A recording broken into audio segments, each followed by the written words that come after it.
দেশের 10টি শিক্ষা বোর্ডে একযোগে শুরু হলো এসএসসি ও সমমানের পরীক্ষা। অংশ নিচ্ছে 18 লাখ পরীক্ষার্থী। টেনশন তো একটুখানি কাজ করি, তারপরে আবার নতুন সিস্টেম 7টা সৃজনশীল লিখতে হবে। টেস্টের আগেই ঘোষণা দিল যে একটা সৃজনশীল বাড়িয়ে দেওয়া হবে, তো 14টা সাবজেক্টে সৃজনশীল প্র্যাকটিসেরও তো একটা ব্যাপার আছে। 7টা সৃজনশীল দিছে এবং 30টা অবজেক্টিভ, সেই কারণে একটু প্রবলেমে আমরা ফেস করছি।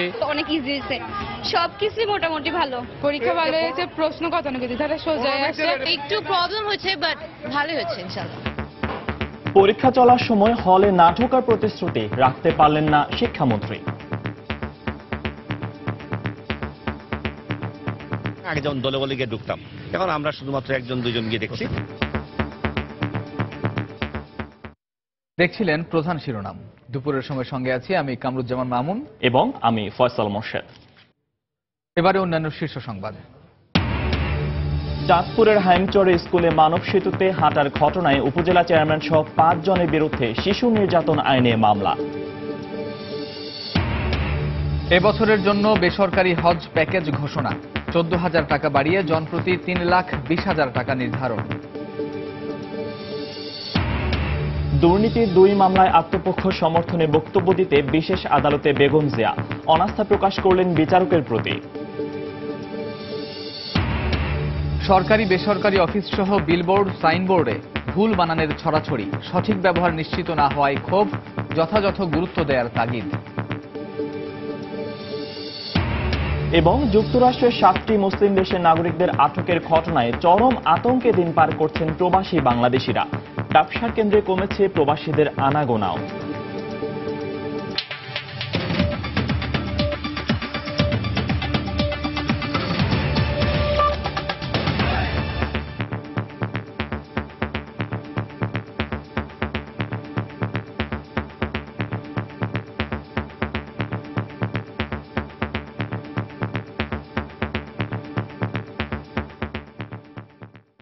সারা দেশে একযোগে 10টি শিক্ষা বোর্ডে এসএসসি ও সমমানের পরীক্ষা শুরু হয়েছে। স্কুল জীবনের সমাপ্তি টেনে এ পরীক্ষায় অংশ নিতে পেরে খুশি শিক্ষার্থীরা। শান্তিপূর্ণ পরিবেশে পরীক্ষা দেওয়ার পাশাপাশি তারা ভালো ফলাফল করবে এমন প্রত্যাশা অভিভাবকদের। রাজধানীর একটি কেন্দ্র পরিদর্শন শেষে এবারও 60 দিনের মধ্যে ফলাফল প্রকাশ করা হবে বলে আশ্বাস দেন শিক্ষামন্ত্রী। সকাল 10টায় সারা দেশের 3,236টি কেন্দ্রে শুরু হয় পরীক্ষা। ভালো ফলাফলের প্রত্যাশায় শিক্ষা জীবনের অন্যতম একটি অধ্যায় শেষে পরীক্ষার মুখোমুখি হয় শিক্ষার্থীরা। অনেক পরীক্ষার্থী কেন্দ্রে আসেন অভিভাবকদের সাথে। 10টি বোর্ডে এবছর 17,86,613 জন পরীক্ষার্থী অংশ নিচ্ছে। প্রশ্ন ভালো হওয়ায় বেশ খুশি শিক্ষার্থীরা। এটা সৃজনশীল তো আমাদের প্র্যাকটিসটাও একদম টেস্টের সময় বলা হয়েছে, এত বেশি প্র্যাকটিস হয় নাই, টাইমের সাথে কুলায় না, তাও ভালো হয়েছে। নৈবিত্তিকে একটু সমস্যা করছে সবারই আর কি, আপনার 20টা 22টা মানে এরকম হয়েছে, অনেকে আবার দিতেও পারে না। ভালোই হয়েছে। এমসিকিউটা একটু কঠিন ছিল, কিন্তু সেই অনুযায়ী মানে পেরে উঠেছি। কিছু অভিযোগ থাকলেও প্রিয় সন্তান ভালোভাবে যাতে পরীক্ষা দিতে পারে এমনই প্রত্যাশা অভিভাবকদের। টেনশন তো একটুখানি কাজ করি, তারপরে আবার নতুন সিস্টেম পরীক্ষা আজকে। টেস্টের আগেই ঘোষণা দিল যে একটা সৃজনশীল বাড়িয়ে দেওয়া হবে, তো 14টা সাবজেক্টে সৃজনশীল। আপনি বলেন অঙ্ক, জেনারেল ম্যাথে 7টা অঙ্ক সৃজনশীল করা, প্র্যাকটিসেরও তো একটা ব্যাপার আছে। যে আমরা শান্তিভাবে পরীক্ষাটা দিতে পারি, এবার আমরা এই যে আসতেছি আর এই জায়গাটা যে পরীক্ষা দিতে আজকে সকালে আসলাম, মানে খুবই কষ্ট করে আসছি। পরীক্ষার শুরুতেই রাজধানীর Dhanmondi government laboratory high school centre পরিদর্শন করেন শিক্ষামন্ত্রী। পরীক্ষার খাতায় নম্বর দেওয়ার ক্ষেত্রে পরীক্ষকদের সমতা বিধানে একই পদ্ধতি অনুসরণ করার পরামর্শ দেন তিনি। শিক্ষকের তারতম্যের কারণে নম্বরের তারতম্য না হয়, এইটার জন্য এটা কোনো সহজ করার কোনোই প্রশ্ন ওঠে না। কোনোভাবে আমরা বলছি যে কাউকে প্রয়োজনীয়ভাবে বেশি নম্বর দিবেন না, কাউকে কম নম্বরও দিবেন না, যা সঠিক তাই দিবেন। যদি কেউ ব্যত্যয় ঘটান তার জন্য অবশ্যই তাকে যার প্রশ্নের মুখোমুখি হতে হবে। এখন আমাদের ছেলেমেয়েরা সৃজনশীল পদ্ধতিতে জিনিসটাকে আয়ত্ত করবার চেষ্টা করতেছে, আমরাও চেষ্টা করাচ্ছি, শিক্ষকদের নিয়মিত ট্রেনিং দিচ্ছি। তো এই পরিবর্তনটা উন্নয়নের দিকে একটা বড় ধাপ এগোনোর জন্য আমরা চাচ্ছি যে আমাদের লেখাপড়ার পদ্ধতিকে আরো সহজতর করা। এবারও পরীক্ষা শেষ হয়ে 60 দিনের মধ্যেই ফলাফল প্রকাশ করা হবে বলে জানান শিক্ষামন্ত্রী। এমআর আমিন, সময় সংবাদ, ঢাকা। এদিকে প্রশ্ন সহজ হওয়ায় পরীক্ষা ভালো হয়েছে বলে জানিয়েছে শিক্ষার্থীরা। তবে সৃজনশীল পদ্ধতিতে 7টি প্রশ্নের উত্তর লেখার জন্য পরীক্ষার সময় বাড়ানোর দাবি জানিয়েছে পরীক্ষার্থীরা। পরীক্ষা ভালো হয়েছে, প্রশ্ন গতানুগতিক তাহলে সোজা আসছে, এমসিকিউ অনেক ইজি হয়েছে, সবকিছু মোটামুটি ভালো। পরীক্ষা দিতে একটু ভয় লাগছিল, বাট অনেক ভালো হয়েছে পরীক্ষা। আশা করি একটা ভালো রেজাল্ট হবে। বাচ্চাদের প্রথমবার এইবার 7টা সৃজনশীলের প্রশ্ন দিয়ে পরীক্ষা দিচ্ছে, আর একটু সময় বেশি হলে ভালো হতো। আশা করি প্রত্যেকটা পরীক্ষার প্রশ্ন এতটা সুন্দর হবে। আশা করি অনেক ফলাফল ভালো হবে। সুষ্ঠু পরিবেশ ছিল, আশা করি এই পরিবেশটা বজায় থাকবে। এক্সাম দেওয়ার পরে এখন সব ঠিক হয়ে গেছে, আর নেক্সট পরীক্ষাও ভয় পাবো না ইনশাআল্লাহ। আর আজকের পরীক্ষা অনেক ভালো হয়েছে। কোশ্চিনে কিছুটা রদবদল হয়েছে, 7টি কোশ্চিনে সৃজনশীলিত হবে, তো বললো ভালোই হয়েছে, আমরা সবাই উদ্বিগ্ন ছিলাম। পরীক্ষা চলার সময় হলে না ঢোকার প্রতিশ্রুতি রাখতে পারলেন না শিক্ষামন্ত্রী। পাবলিক পরীক্ষার সময় কেন্দ্রে প্রবেশ না করার জন্য সবার প্রতি অনুরোধ জানিয়েছিলেন তিনি। কিন্তু আজ এসএসসি পরীক্ষা শুরুর দিনে অনেক লোকজন নিয়ে কেন্দ্রে প্রবেশ করেন মন্ত্রী। বৃহস্পতিবার সকালে এসএসসি পরীক্ষা শুরুর কিছু সময় পরই বিশাল বহর নিয়ে গভর্নমেন্ট ল্যাবরেটরি হাই স্কুল কেন্দ্রে প্রবেশ করেন শিক্ষামন্ত্রী। এ সময় তার সঙ্গে ছিল বেশ কজন লোক। শুধু তাই নয়, নিবিষ্ট মনে লেখায় মগ্ন শিক্ষার্থীদের সঙ্গে কথাও বলেন তিনি।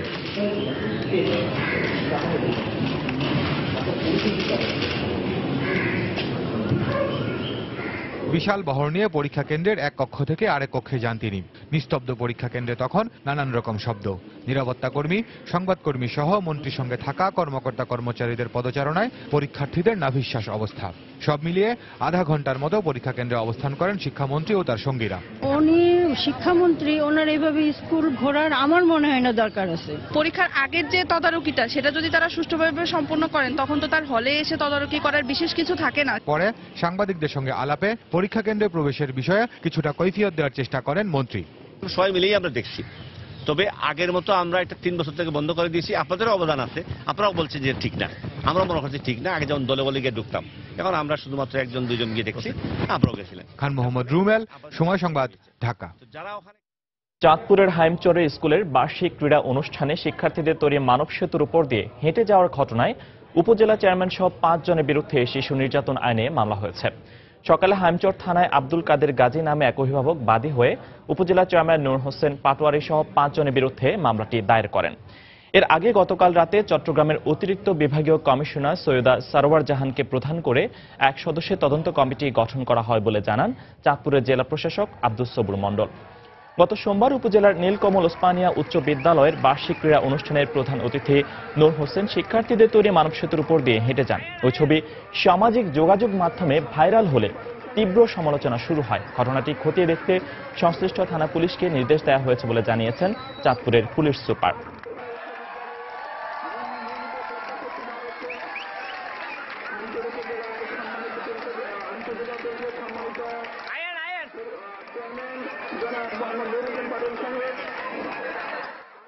উপজেলা চেয়ারম্যান একজন শিক্ষানুরাগী হয়ে এই অমানবিক যে কাজ করছে, এতে আমি খুব ক্ষুব্ধ।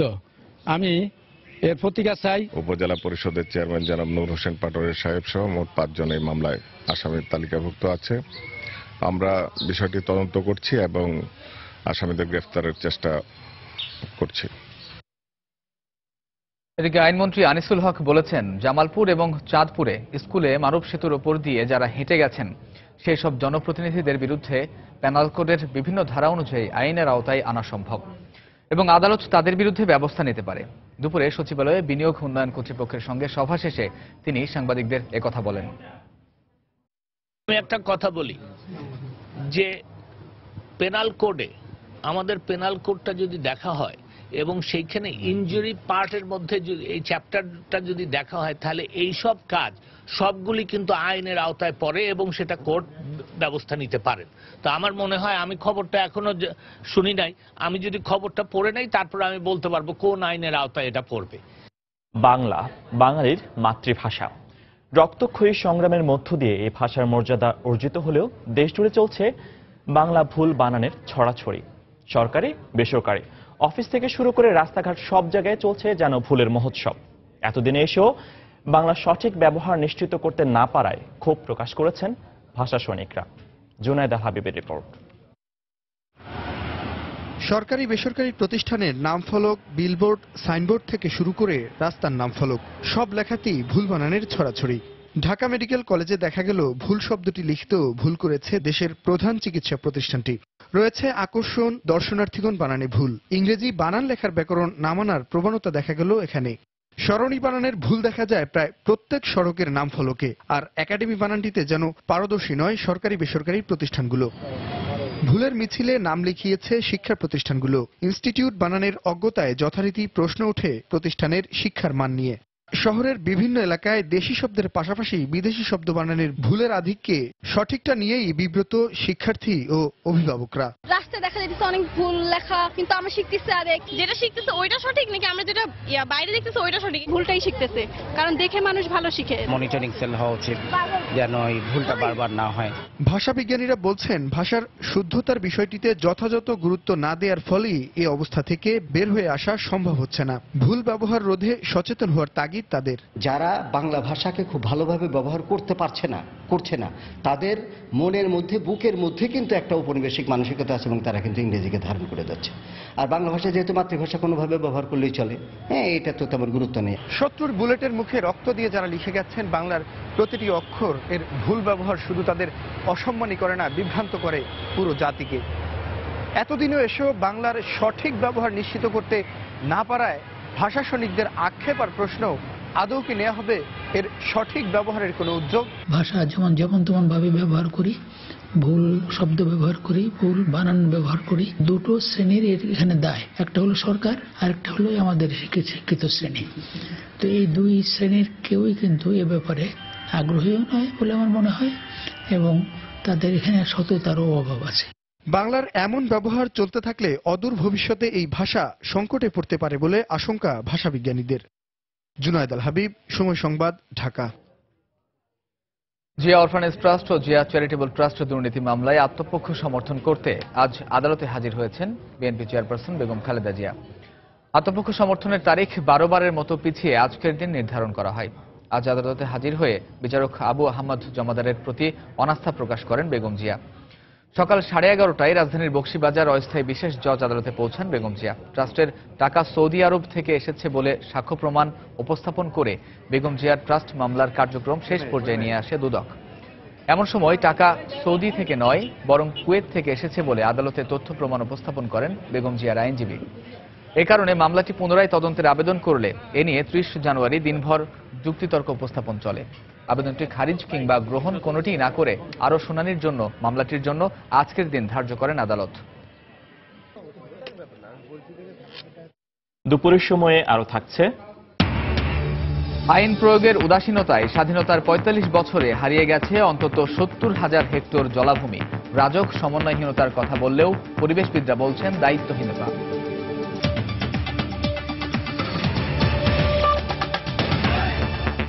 বেসরকারি ব্যবস্থাপনায় এবছর হজ করতে সর্বনিম্ন খরচ পড়বে 3,19,355 টাকা, যা গেল বছরের তুলনায় 14,000 টাকা বেশি। সকালে রাজধানীর নয়াপল্টনে সংবাদ সম্মেলন করে এবছরের বেসরকারি ব্যবস্থাপনায় হজ প্যাকেজ ঘোষণা করেন হজ এজেন্সিস অ্যাসোসিয়েশন অব বাংলাদেশ হাব। এজন্য আগামী 19 ফেব্রুয়ারি থেকে হজের প্রাক নিবন্ধন শুরু হবে বলে জানিয়েছেন হাব সভাপতি ইব্রাহিম বাহার। বেসরকারি ব্যবস্থাপনায় পরিচালিত হজযাত্রীদের হজ প্যাকেজ মূল্য সর্বনিম্ন প্যাকেজ কোরবানি ব্যতীত 3,19,355 টাকা নির্ধারণ করা হয়েছে। সরকারি ডিক্লারেশন অনুযায়ী সরকারি ব্যবস্থাপনায় 10,000 জন এবং বেসরকারি ব্যবস্থাপনায় 1,17,198 জন। 19/2/2017 তারিখে প্রাক নিবন্ধন কার্যক্রম শুরু হবে। সকল হজযাত্রীকে হজের সমুদয় অর্থ 30/3/2017 তারিখের মধ্যে পরিশোধ করতে হবে। বিশেষ একটি অ্যাপসের মাধ্যমে বিশিষ্টজনদের ফোন নম্বর ক্লোন করে ও গলার স্বর নকল করে কল স্পুলিং করে বিপুল পরিমাণ অর্থ হাতিয়ে নিচ্ছে বিভিন্ন প্রতারক চক্র। রাজধানীর উত্তরা থেকে এমনই একটি প্রতারক চক্রের 9 সদস্যকে আটক করেছে র্যাব। র্যাব সূত্রে জানা যায়, সরকারি কাজের সাথে জড়িত ও বিশিষ্ট ব্যক্তিরাই এদের মূল টার্গেট। আপনার পরিচিত কোনো মোবাইল নম্বর থেকে কল আসবে, গলার স্বরও নকল করে আপনার কাছে চাওয়া হবে বিপুল অর্থ। কিন্তু এই নম্বরে কল ব্যাক করলে জানতে পারবেন আপনার পরিচিত ব্যক্তি আপনাকে কোনো কলই করেননি। এটিকে বলা হয় কল স্পুফিং অর্থাৎ মোবাইল ফোনে কল করে প্রতারণা করা। একটি বিশেষ অ্যাপস ব্যবহারের মাধ্যমে তৃতীয় কোনো ব্যক্তি আপনার পরিচিত কোনো ব্যক্তির ফোন নম্বর ক্লোন করে গলার স্বর পরিবর্তন করে কলটি করেছেন। এমনই এক প্রতারক চক্রের 9 সদস্যকে আটক করেছে র্যাব। বৃহস্পতিবার কাউরান বাজারে র্যাবের মিডিয়া উইংসে এক সংবাদ সম্মেলনে তারা জানান, এখন পর্যন্ত বিভিন্ন জেলার ডিসি, ইউএনও সহ সরকারি পদে থাকা 40 জনের কাছ থেকে প্রায় 50 লক্ষ টাকা হাতিয়ে নিয়েছে এই চক্র। বিভিন্ন সরকারি কর্মকর্তা, রাজনীতিবিদ এবং উচ্চ পর্যায়ের সরকারি ব্যক্তিত্বদের নাম্বার নকল করে স্পুপিং এর মাধ্যমে বিভিন্ন লোকজনের কাছে ফোন করে এবং তার নিজের পরিচয় গোপন করে যেই নাম্বারটা স্পুপিং করা হলো ওনার পরিচয় দিয়ে নানান কৌশলে অর্থ আদায়ের চেষ্টা করে।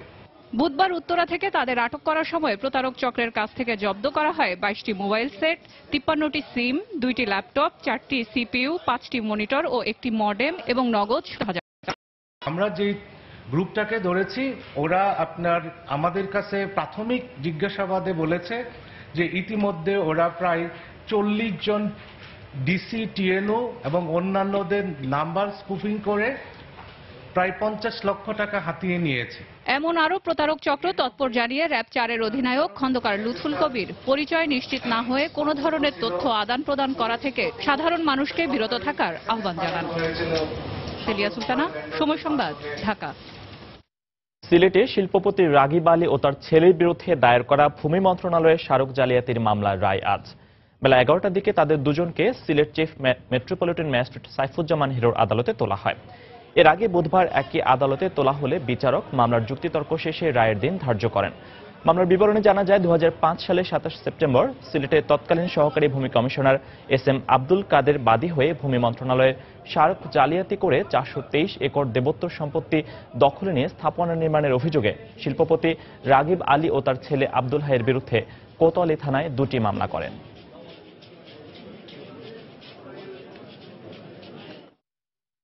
একটি ভূখণ্ডকে বাঁচিয়ে রাখতে বিকল্প নেই জলাভূমির, কিন্তু আইনের ফাঁকফোকর আর প্রয়োগের উদাসীনতার কারণে স্বাধীনতার ৪৫ বছরে সুজলা বাংলা হারিয়েছে অন্তত ৭০,০০০ হেক্টর জলাভূমি। বিশেষজ্ঞরা বলছেন আইনের সংস্কার জরুরি, কিন্তু রাজক বলছে সবচেয়ে বড় সমস্যা সমন্বয়হীনতা। রাজধানী ঢাকার জলাভূমির বর্তমান চিত্র খোঁজার চেষ্টা করেছেন সহকর্মী আজহার লিমন, ছবি তুলেছেন কামাল হোসেন। বকের পায়ে ঠাঁই পাবার মতো গভীরতা কিংবা ডিঙি নৌকার চলাচল, এজন্য জীবন আর জলের আধার জলাভূমির উৎকৃষ্ট উদাহরণ। রাজধানীর আশুলিয়া, সাতারকুল, খিলক্ষেতের কিছু এলাকায় এখনো চোখে পড়বে এমন দৃশ্য। গুগল আর্থের 2003 সালের ছবিতে দেখা যাচ্ছে খিলক্ষেত আর সাতারকুল এলাকার বিস্তীর্ণ জলাভূমি। 2006 সালে এই এলাকার ভরাট শুরু হয়। 2015 এর ছবিতে দেখা যায় ভরাট হয়ে গেছে সম্পূর্ণ অঞ্চল। বর্তমানের চিত্র দেখে বোঝাই যাবে না এখানে কখনো জলাশয় ছিল।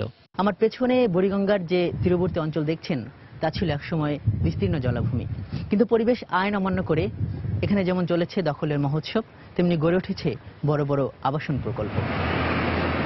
স্থানীয়রা বলছেন কখনো বালু বিক্রির নামে, আবার কখনো কোনো অজুহাত ছাড়াই চলছে দখল বাণিজ্য। সাইডে সবই পানি আসছিল, বালুদা বইরা হালানোর পরে আশেপাশে যা আছে সব ভরাট হয়ে গেছে। খেত খোলা ছিল, জোয়ারের পানি উঠতো, ধার থাকতো, মানে ওই হাউজিং এলাকা জায়গা থেকে বইরা হয়েছে। ছোটবেলায় ছিল ওখানে নদী, পানি ছিল, ট্রলারতে আসা যাওয়া করছে, করা লাগছে নৌকা দিয়ে। ত্রুটিপূর্ণ সীমানা নির্ধারণ করা হচ্ছে, ফলে নদী থেকে জলাভূমিগুলি বিচ্ছিন্ন হয়ে যাচ্ছে। জলাভূমি নিয়ে সুনির্দিষ্ট কোনো তথ্য না থাকলেও বেসরকারি সংগঠনগুলো বলছে 38 বছর আগেও রাজধানী ও এর আশপাশের এলাকায় জলাভূমির পরিমাণ ছিল প্রায় 3000 হেক্টরের কাছাকাছি। বিশেষজ্ঞরা বলছেন গত 1.5 যুগেই এর পরিমাণ কমেছে অন্তত 84%। কৃষি জমি সুরক্ষা এবং ভূমি ব্যবহার আইন নামে একটি খসড়া আইনের কিন্তু আমরা সরকারের দিক থেকে আমরা একাধিকবার খসড়া আমরা দেখেছি, আমরা মতামতও দিয়েছি, কিন্তু আমরা সেটাকে বাস্তবে সে আইনটা এখনো পর্যন্ত সংসদে আসেনি। আমাদের হাউজিং এর জন্য, আমাদের আবাসনের জন্য ন্যাশনাল হাউজিং অথরিটি রয়েছে,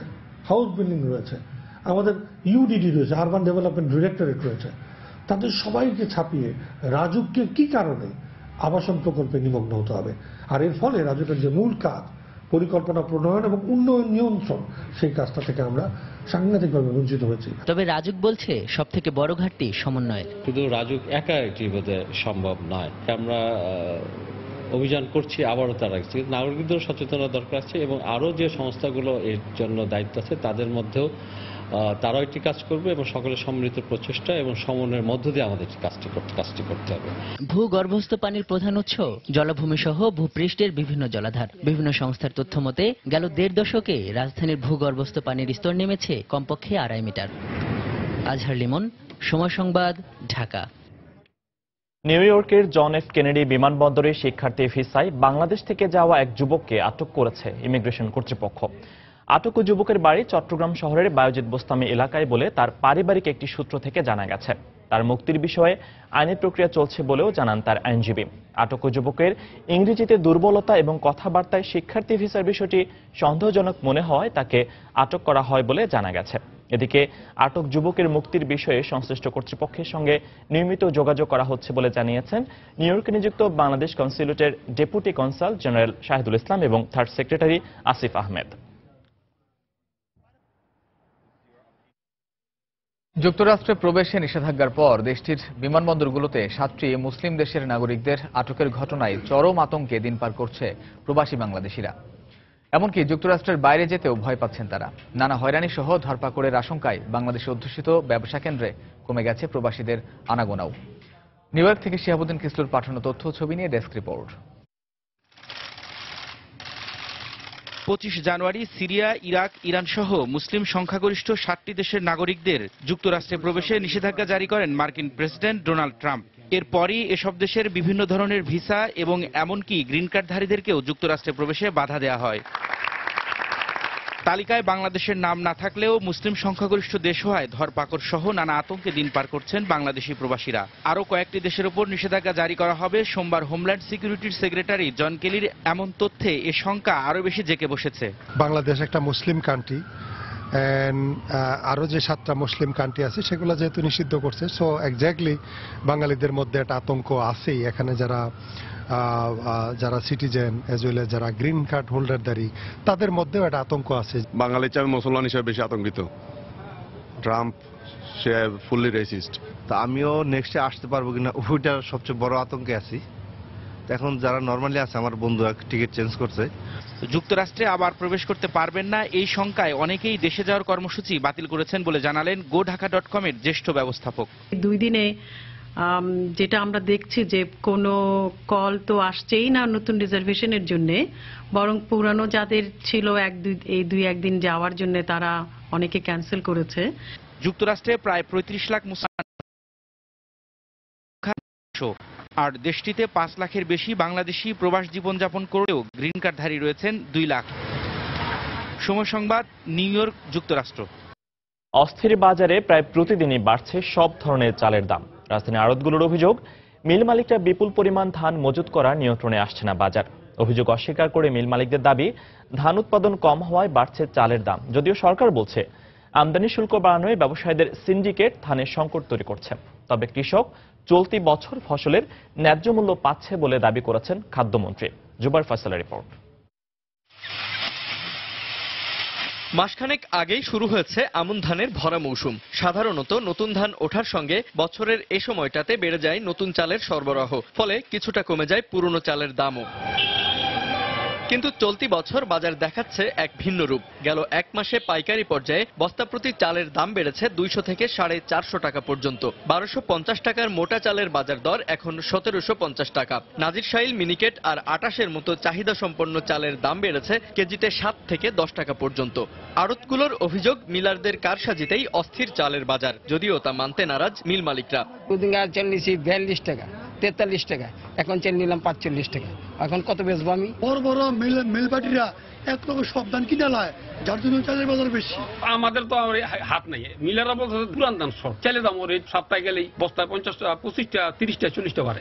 গত সিজনে কৃষকরা মোটা ধানের বাজার না পাওয়ার কারণে মোটা ধানের উপরে আবাদে তারা নিরুৎসাহিত হয়েছে। তো আমরা আশা করি যে এই ঘাটতিটা আগামী বছর আর থাকবে না। কৃষকরা যদি মোটা ধানের উপরে আবাদের উপরে একটু নজর দেয়। ধারাবাহিকভাবে চালের দাম বৃদ্ধির পেছনে ব্যবসায়ী সিন্ডিকেটের যোগ সাজশ দেখছে সরকারও। বিপরীতে কৃষকরা লাভবান হচ্ছে বলেও মনে করছেন খাদ্যমন্ত্রী। চালের বাজার একটু উঠানামা করছে, এটা সত্য, এবং একটা কৃত্রিম সংকটের সৃষ্টি করার চেষ্টা করছে একটা গোষ্ঠী, এটা অসত্য। 25% ট্যারিফ আরোপ করার ফলে এক শ্রেণীর অসাধু ব্যবসায়ীরা ভারত থেকে চাল আনা তাদের বন্ধ হয়ে গেছে। ওই অসাধু ব্যবসায়ীরা এখন বাংলাদেশের চালের বাজারকে একটু অস্থিতিশীল করার চেষ্টা করে। তাদের ষড়যন্ত্র কোনো কাজ হচ্ছে না। এখন চালের বাজারটা যেরকম উঠানামা করছে, যেই অবস্থা, তাতে করে বরং কৃষকরা লাভবান হচ্ছে। চলতি অর্থ বছরে দেশে মোট চাল উৎপাদনের সরকারি লক্ষ্যমাত্রা 5,23,000 মেট্রিক টন, যার মধ্যে শুধুমাত্র আমন মৌসুমেই উঠে আসবে 2,60,000 টন চাল। জুবাইর ফয়সাল, সময় সংবাদ, ঢাকা। দুপুরের সময় আরো থাকছে। ভারতের বিপক্ষে বহুল প্রতীক্ষিত টেস্ট খেলতে দেশ ছাড়ল বাংলাদেশ ক্রিকেট দল। হায়দ্রাবাদে স্মরণীয় ফলাফল করার লক্ষ্য টাইগারদের।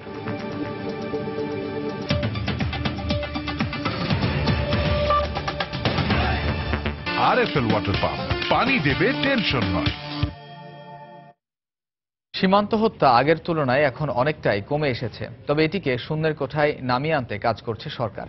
সকালে বিজিবি সদর দফতরে বাহিনীর অধিনায়ক সম্মেলনে কথা বলেন স্বরাষ্ট্রমন্ত্রী। মন্ত্রী বলেন, ভারত বাংলাদেশের বন্ধু প্রতিম প্রতিবেশী দেশ। সীমান্ত নিরাপত্তার ক্ষেত্রে মিয়ানমারের সঙ্গে সম্পর্ক আরও ভালো করতে কাজ করছে সরকার। সম্মেলনে বিজিবির 59টি ব্যাটালিয়নের মধ্যে 37টি ব্যাটালিয়নের অধিনায়করা অংশ নেন। সীমান্ত পথে মাদক পাচার ও চোরাচালান রোধ, অবৈধভাবে সীমান্ত পার হওয়া সহ বিভিন্ন বিষয় নিয়ে আলোচনা করা হয়। এছাড়া ব্যাটালিয়ন অধিনায়করা বিভিন্ন দাবি দেওয়া তুলে ধরেন স্বরাষ্ট্রমন্ত্রীর সামনে।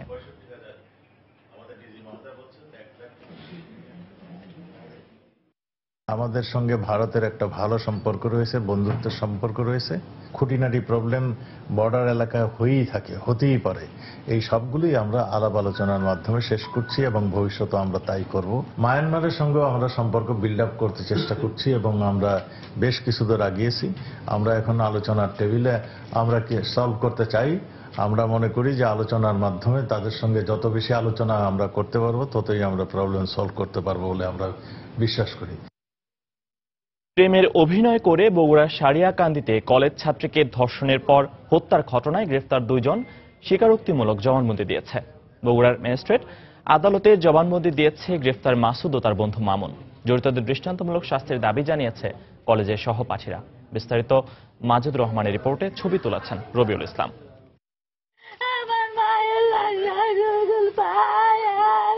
মেয়েকে হারিয়ে দিশেহারা মায়ের আহাজারি কোনো মতেই থামছে না। গত 4 জানুয়ারি সারিয়াকান্দি উপজেলার তরণীহাট ডিগ্রি কলেজে যাওয়ার কথা বলে বেরিয়ে যায় স্নাতক প্রথম বর্ষের ছাত্রী সুরভি আক্তার। লেখাপড়া না জানা দিনমজুর বাবা মেয়ের খোঁজে কলেজে গিয়ে না পেয়ে 6 জানুয়ারি সারিয়াকান্দি থানায় একটি সাধারণ ডায়েরি করেন। পরে 10 জানুয়ারি সারিয়াকান্দির দুর্গম ধারাবর্ষা চরে কলমি ঝোপে ক্ষত বিক্ষত লাশ পাওয়া যায় সুরভির। সংসারে লেখাপড়া জানা সন্তানকে হারিয়ে নির্বাক পিতামাতা। এমন নৃশংস হত্যাকাণ্ডে প্রতিবেশীরাও হতবাক। আমার মা যেভাবে মারছে,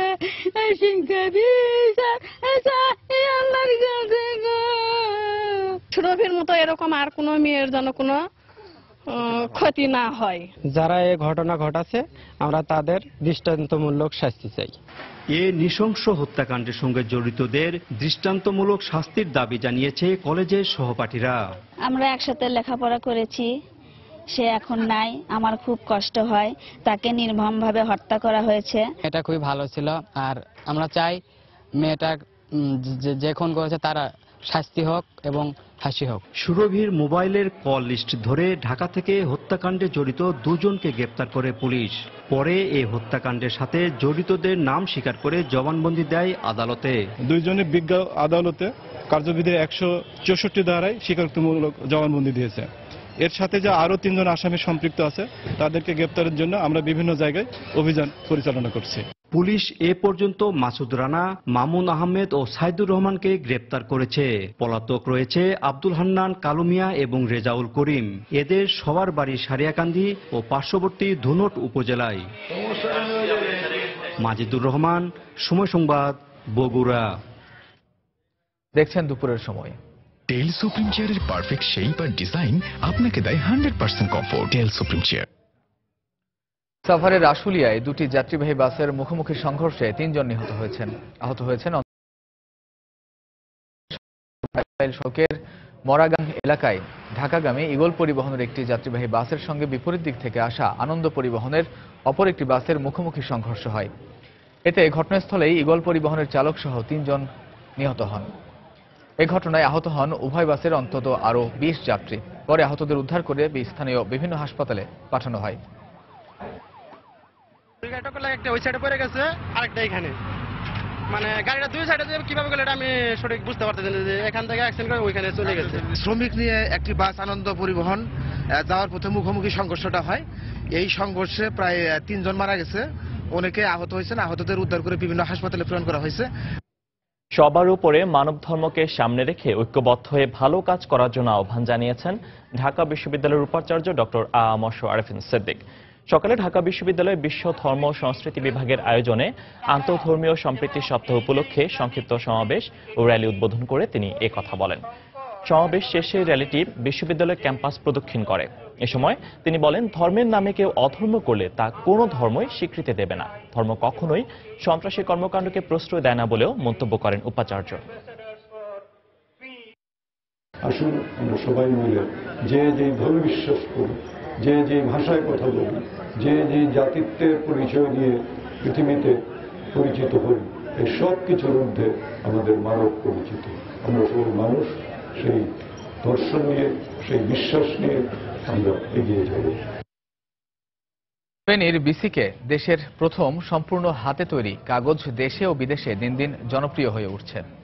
একসময় দেশের বাইরে থেকে আমদানি করা এ ধরনের কাগজ এখন রপ্তানি হচ্ছে। উদ্যোক্তাদের মতে চাহিদা বেশি হওয়ায় এ ধরনের আরও প্রতিষ্ঠান গড়ে তোলা উচিত। মীর হোসেন রাসেলের ক্যামেরায় আতিয়ার সজলের রিপোর্ট।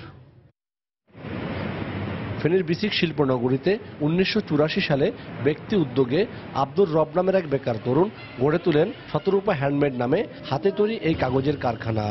নিজের উদ্ভাবিত প্রযুক্তির মাধ্যমে তিনি জুট মিলের পরিত্যক্ত জুট, কচুরিপানা, ধানের ভুসি, খড়কুটা, বিভিন্ন ধরনের গাছের পাতা, কলা গাছ থেকে হওয়া মণ্ড দিয়ে বিভিন্ন ধরনের কাগজ ও কাগজের বোর্ড হাতে বানিয়ে দেশবাসীকে অবাক করে দেন। কয়েক বছর পর তার দেখা দেখি এই বিসিকেই শুক্তরা নামের আরেকটি প্রতিষ্ঠান এই কাগজ তৈরি করে তারাও সফল হয়। এতে প্রতিষ্ঠান দুটিতে বেকার যুবকের পাশাপাশি সৃষ্টি হয়েছে নারীদের কর্মসংস্থান। পাতা পুতা দিয়ে এগুলো দিয়ে আমরা জুট করে এটা দিয়ে আমরা ফাল বানাই, ফাল করে এটা দিয়ে পেপার হয়। এখানে যা মাইনে পাই অনেক ভালোভাবে নিজের সংসারটা চালাতে পারি, নিজে অনেক স্বাধীনভাবে চলতে পারি। 50 থেকে 60 জন মহিলা এখানে কাজ করতেছে, তারপর কাজ করে অনেক ভালো লাগতেছে। উৎপাদনকারীরা জানান, এ ধরনের কাগজ ও বোর্ড একসময় বিদেশ থেকে আমদানি করতে হতো। এখানে উৎপাদিত কাগজের মান তার চেয়ে ভালো হওয়ায় এখন বিদেশেও রপ্তানি হচ্ছে। এই যে ওয়েস্টেজ গুলা কাজে লাগায় সারা দেশে এই হ্যান্ডমেড পেপার প্রজেক্ট আরম্ভ করা যায়, কর্মসংস্থান বাড়বে, তাহলে দেশ প্রচুর বৈদেশিক মুদ্রা আর্ন করতে পারবে। জেলার ব্যবসায়ী এ নেতার মতে ব্যাপক চাহিদা সম্পন্ন এ ধরনের কাগজ তৈরির প্রতিষ্ঠানের সংখ্যা বাড়ানো গেলে দেশের অর্থনীতিতে ভালো ভূমিকা রাখবে। যদি সব দিক থেকে সুযোগ সুবিধা দেয়া যায় তাহলে আমি মনে করি যে এটি অত্যন্ত প্রতিশ্রুতিশীল একটি শিল্প হিসেবে আগামী দিনে একটি ভূমিকা রাখবে। ফেনীর বিসিকে হাতে তৈরি এ দুটি কাগজের মিলে কর্মরত রয়েছেন প্রায় 3 শতাধিক শ্রমিক, যার বেশিরভাগই নারী। আতিয়ার সজল, সময় সংবাদ, ফেনী। মিলন মেলায় পরিণত হয়েছে সিরাজগঞ্জের উল্লাপাড়ার পৌর বাণিজ্য মেলা। বাহারি পণ্যের পসরা নিয়ে দোকান সাজিয়েছেন দোকানিরা। মেলায় পণ্য বিক্রির পাশাপাশি রয়েছে শিশুদের খেলার স্থান। জোরদার করা হয়েছে নিরাপত্তা ব্যবস্থা। রিঙ্কু কুণ্ডুর রিপোর্ট, ছবি তুলেছেন অমৃত সেন। শুরুতে জমে উঠেছে সিরাজগঞ্জের উল্লাপাড়া পৌরসভার আয়োজনে মাসব্যাপী বাণিজ্য মেলা। বর্ণিল সাজে সাজানো হয়েছে সরকারি আকবর আলী কলেজ মাঠের মেলা প্রাঙ্গণ। বিকেল হলে দূর দূরান্ত থেকে ছুটে আসছেন দর্শনার্থীরা। মেলায় এসে পণ্য ক্রয়ের সাথে উপভোগ করছেন নানান অনুষ্ঠান। শিশুদের জন্য ট্রেন, নাগরদোলা, হুন্ডা খেলা সহ রয়েছে বিভিন্ন আয়োজন। আর তাঁতের শাড়ি, ইলেকট্রনিক সামগ্রী, শিশুদের খেলনা, মেয়েদের প্রসাধনী সামগ্রী দিয়ে সাজানো হয়েছে স্টলগুলো। মেলায় বাড়তি আকর্ষণ হিসেবে শিশুদের জন্য রয়েছে ভূতের বাড়ি। আমার অনেক ভালো লাগছে, আমি এর আগেও আসছিলাম। এখানে নাগরদোলা আছে, খেলনার দোকান, অনেক সুন্দর সুন্দর জিনিসপাতি আছে, খুবই ভালো লাগছে। ফ্যামিলির সাথে আসলাম, মেলায় ঘুরলাম, অনেক কিছু কেনাকাটা করতে পারতেছি নিজেদের ইচ্ছা মতো। পুরোটা মিলে অনেক সুন্দর একটা আয়োজন করা হয়েছে এখানে। মেলায় দর্শনার্থী সমাগম বেশি হয়, কেনা বেচা ভালো, এতে খুশি বিক্রেতারা। অন্যান্য মার্কেটের তুলনায় এখানে দাম কম, এই জন্য আসলে আমরা চিন্তা করি যে অনেক ভালো হবে। ইন্ডিয়ান, পাকিস্তানি, দেশীয় তাঁত এরকম বুটিক্সের কিছু মাল বলো। দেশীয় পণ্যের প্রসারের পাশাপাশি পরিবারের সবাইকে নিয়ে কেনাকাটা এবং বিনোদনের অভাব পূরণের জন্যই এই মেলার আয়োজন বলে জানান আয়োজক কমিটি। বাচ্চারা এবং অভিভাবকরা সব একত্রিত একসঙ্গে তারা এই মেলাটাকে এইভাবে করছে, এটাই আমাদের উদ্দেশ্য। আর মেলার সার্বিক নিরাপত্তার জন্য সব ব্যবস্থা নেওয়া হয়েছে বলে জানালেন উল্লাপাড়া থানার কর্মকর্তা। মেলার সার্বিক নিরাপত্তার ব্যবস্থা আমরা করেছি, যারা দর্শনার্থী আসছে তাদের নিরাপত্তাই সবকিছু করছে, নিরাপত্তার দিক দিয়ে কোনো ঘাটতি নাই। মেলা ইভেন্ট ম্যানেজমেন্টের দায়িত্ব পালন করছে ঢাকার মণিপুরি তাঁতিবাজার ও জামদানি শিল্প কল্যাণ ফাউন্ডেশন। আর এখানে মোট স্টল রয়েছে ৭১টি। রিঙ্কু কুন্ডু, সময় সংবাদ, সিরাজগঞ্জ। দেশের বাইরের খবর। যুক্তরাষ্ট্রের পররাষ্ট্রমন্ত্রী হিসেবে শপথ নিয়েছেন এক্সন মোবিলের সাবেক প্রধান নির্বাহী রেক্স টিলারসন। বুধবার হোয়াইট হাউসে প্রেসিডেন্ট দপ্তর ওভাল অফিসে তাকে শপথ বাক্য পাঠ করান ভাইস প্রেসিডেন্ট মাইক পেন্স। যুক্তরাষ্ট্রের জনগণ ও দেশের স্বার্থে কাজ করবেন বলে অঙ্গীকার করেন টিলারসন। এর আগে মার্কিন পররাষ্ট্রমন্ত্রী হিসেবে টিলারসনকে অনুমোদনের বিষয়টি মার্কিন সিনেটে 56-43 ভোটে পাশ হয়। রুশ ঘেঁষা 64 বছর বয়সী টিলারসন দায়িত্ব পালনকালে মস্কোর সঙ্গে সম্পর্কের ক্ষেত্রে মার্কিন স্বার্থ কতটা সমুন্নত রাখতে পারবেন এ নিয়ে ডেমোক্র্যাট কংগ্রেসম্যান ও সিনেটররা সমালোচনা করছেন। পররাষ্ট্রমন্ত্রী হিসেবে টিলারসন প্রথম বিদেশ সফরে শিগগিরই দক্ষিণ কোরিয়ায় যেতে পারেন বলে জানা গেছে।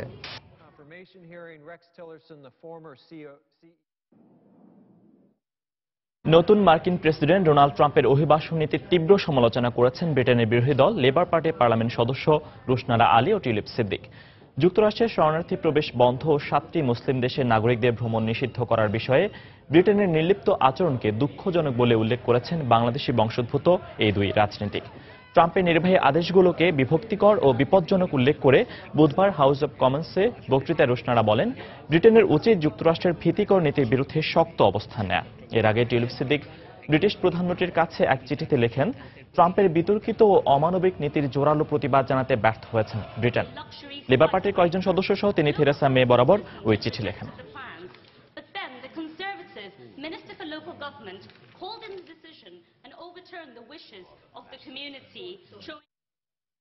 দীর্ঘ বিতর্কের শেষে ব্রিটিশ পার্লামেন্টে ব্রেক্সিট সংক্রান্ত একটি বিল অনুমোদন পেয়েছে। অনুমোদন নিশ্চিত হওয়ায় যুক্তরাজ্যের প্রধানমন্ত্রী থেরেসা মে ব্রেক্সিট কার্যকর করার প্রক্রিয়া সম্পর্কে আলোচনা শুরু করতে পারবেন। লিসবন চুক্তির 50 নম্বর অনুচ্ছেদ অনুযায়ী ব্রেক্সিট কার্যকরের প্রক্রিয়া সম্পর্কে আলোচনা শুরু করতে ব্রিটিশ পার্লামেন্টে একটি বিল আনা হয়। দ্য ইউরোপিয়ান ইউনিয়ন শিরোনামের বিলটি নিয়ে ব্রিটেনের পার্লামেন্টে 2 দিন বিতর্ক চলে। বুধবার ভোটাভুটির শেষে 498 এমপির মধ্যে বিলের পক্ষে 384 জন ভোট দেন, বিপক্ষে পড়ে 114টি ভোট। সরকারের পক্ষ থেকে এরই মধ্যে হাউস অব লর্ডসকে বলা হয়েছে আগামী 7 মার্চের মধ্যে ইউরোপীয় নেতাদের সম্মেলনে ব্রেক্সিট বিল পাশ করতে আগ্রহী তারা।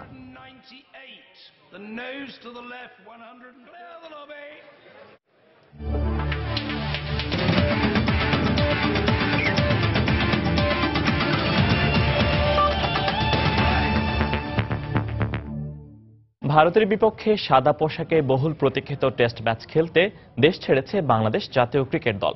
অধিনায়ক মুশফিকুর রহিমের নেতৃত্বে 15 সদস্যের বাংলাদেশ দল আজ সকালে দেশ ছাড়ে। 9 ফেব্রুয়ারি হায়দ্রাবাদে একমাত্র টেস্টে মুখোমুখি হবে দুদল। তার আগে 5 থেকে 6 ফেব্রুয়ারি 2 দিনের একটি প্রস্তুতি ম্যাচ খেলবে টাইগাররা। কদিন আগেই নিউজিল্যান্ডের মাটি থেকে পূর্ণ সিরিজ খেলে বাংলাদেশে ফেরে টাইগাররা। সিরিজে কোনো জয় না পেলেও ভারত সফরে এবার ঘুরে দাঁড়াতে চান সাকিব তামিমরা। ইনজুরি থেকে ফিরেছেন অধিনায়ক মুশফিকুর রহিম। তার নেতৃত্বেই 15 সদস্যের বাংলাদেশ দল ভারতের বিপক্ষে একমাত্র টেস্ট খেলতে আজ দেশ ছাড়ে। দলে মুশফিক ফেরায় অনেকটা নির্ভর টাইগাররা। সেই সাথে অভিজ্ঞদের পাশাপাশি নতুনরাও অপেক্ষায় আছেন সুযোগ পেলে ভারতের মাটিতে ভালো কিছু করে ম্যাচটিকে স্মরণীয় করে রাখতে।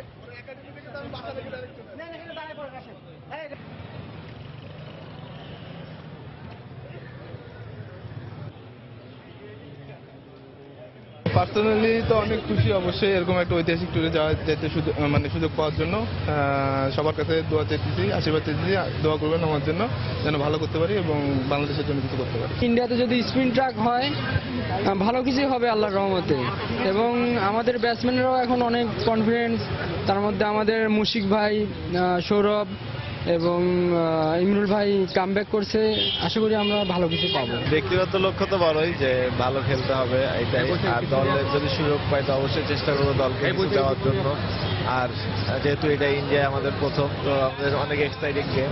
আমি আমার সেরাটা চেষ্টা করব, আর মানে যাতে ভালো একটা কিছু করে আসতে পারি, আর চেষ্টা করবো এমন কোন স্পেল করার যে স্পেলে ম্যাচ ঘুরতে পারে। অ্যাশুইন অবভিয়াসলি অনেক ওয়ার্ল্ড ক্লাস বলার, সো আমার টার্গেট থাকবে যে খেলা শেষে ওর সাথে কথা বলে ওর কাছ থেকে কিছু টিপস নেওয়ার জন্য। ইউরোপিয়ান ফুটবলের খবর। কোপা দেল রের সেমিফাইনালে প্রথম লেগের ম্যাচে ভিসেন্তে ক্যালদেরনে মেসি ও সুয়ারেজের গোলে অ্যাটলেটিকো মাদ্রিদকে 2-1 গোলে হারিয়ে ফাইনালের পথে আরেক ধাপ এগিয়ে গেল বার্সেলোনা। এদিকে ফ্রেঞ্চ কাপের ম্যাচে রেনেকে 4-0 গোলে হারিয়েছে giant Paris Saint Germain. Copa del রের সেমিফাইনালের প্রথম লেগের হাই ভোল্টেজ ম্যাচ বলেই শক্তিশালী প্রতিপক্ষ স্বাগতিক অ্যাটলেটিকো মাদ্রিদের বিপক্ষে পূর্ণ শক্তির দল নিয়ে মাঠে নামে বার্সেলোনা। ফলস্বরূপ ম্যাচের 7 মিনিটের মাথায় মার্চেরানোর অ্যাসিস্টে দলকে প্রথম লিড এনে দেন উরুগুয়ান স্ট্রাইকার লুইস সুয়ারেজ। গোল হজম করার পর তা পরিশোধে বারবার চেষ্টা করেও কোনো ফল পায়নি দিয়েগো সিমিওনের শিষ্যরা। তার উপর ম্যাচের 33 মিনিটে কাতালান ত্রয়ীর প্রধান তারকা লিওনেল মেসি গোল করে দলের লিড দ্বিগুণ করেন। বিরতির আগে আর কোনো গোল হয়নি।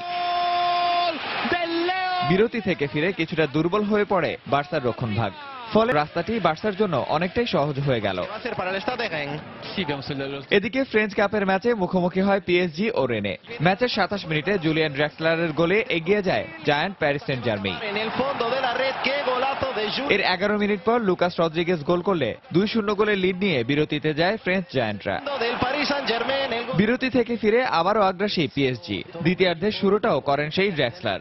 68 মিনিটে একক প্রচেষ্টায় গোল করলে গোলের লিড হয়ে যায় 3 গুণ। আর খেলার একদম শেষ মুহূর্তে গোল করে বাকি গোলদাতাদের সাথে নিজের নাম লেখান French midfielder Hatem Ben Arfa. শেষ পর্যন্ত 4-0 গোলের বড় জয় নিয়ে মাঠ ছাড়ে পিএসজি। নিয়ামতুল্লাহ বাবু, সময় সংবাদ। দুপুরের সময়ের এই পর্যায়ে শীর্ষ সংবাদগুলো জানিয়ে দিচ্ছি আরেকবার। দেশের 10টি শিক্ষা বোর্ডে একযোগে শুরু হলো এসএসসি ও সমমানের পরীক্ষা। পরীক্ষা চলার সময় হলে না ঢোকার প্রতিশ্রুতি রাখতে পারলেন না শিক্ষামন্ত্রী। চাঁদপুরের হাইমচরে স্কুলে মানব সেতুতে হাঁটার ঘটনায় উপজেলা চেয়ারম্যান সহ 5 জনের বিরুদ্ধে শিশু নির্যাতন আইনে মামলা। এবছরের জন্য বেসরকারি হজ প্যাকেজ ঘোষণা, 14,000 টাকা বাড়িয়ে জনপ্রতি 3,20,000 টাকা নির্ধারণ। দুর্নীতির 2 মামলায় আত্মপক্ষ সমর্থনে বক্তব্য দিতে বিশেষ আদালতে বেগম জিয়া অনাস্থা প্রকাশ করলেন বিচারকের প্রতি। এবং যুক্তরাষ্ট্রের 7টি মুসলিম দেশের নাগরিকদের আটকের ঘটনায় চরম আতঙ্কে দিন পার করছেন প্রবাসী বাংলাদেশিরা। ব্যবসা কেন্দ্রে কমেছে প্রবাসীদের আনাগোনাও। দর্শক, এই ছিল দুপুরের সময়। যে কোনো খবর পেতে ভিজিট করুন সময় নিউজ.tv আর সঙ্গে থাকুন সময়।